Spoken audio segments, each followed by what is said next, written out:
नमस्कार साथियों मैं एक कहानी आपको सुनाने जा रहा हूँ।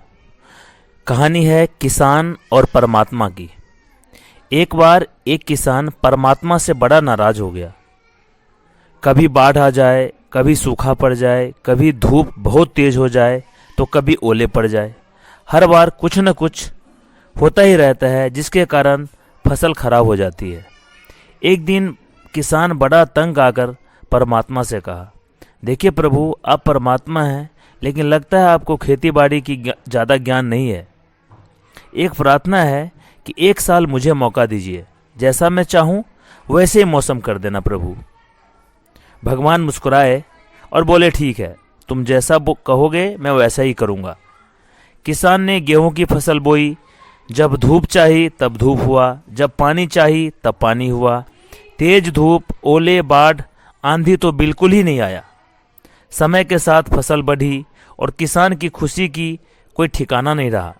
किसान ने मन ही मन सोचा, अब पता चलेगा परमात्मा को कि फसल कैसे करते हैं। बेकार कि हम इतने बरस परेशान रहे थे। फसल काटने का समय आया। किसान बड़े गर्व से फसल काटने गया, लेकिन जैसे ही फसल काटने लगा एकदम से छाती पर हाथ रखकर बैठ गया।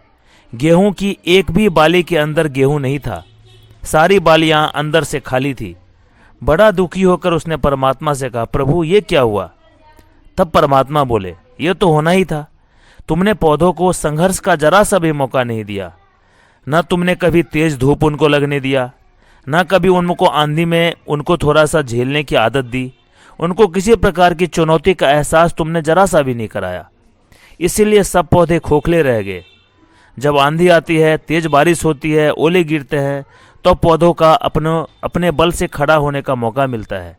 वो अपना अस्तित्व बचाने का संघर्ष करता है और इसी संघर्ष के दौरान जो उसमें बल पैदा होता है, उसी से उसमें बीज आते हैं, उसी से उसमें दाने उगते हैं। और इसी तरह जिंदगी भी है। चुनौती ना हो तो आदमी खोखला रह जाता है, उसके अंदर कोई गुण नहीं आ पाता। ये चुनौतियों ही है जो आदमी रूपी तलवार को धार देती है, उसे सशक्त और प्रखर बनाती है। अगर प्रतिभाशाली बनना है तो चुनौतियों को स्वीकार करना ही पड़ेगा, अन्यथा हम खोखले रह जाएंगे। अगर जिंदगी में प्रखर बनना है, प्रतिभाशाली बनना है तो संघर्ष और चुनौतियों का सामना करना ही पड़ेगा। Thank you.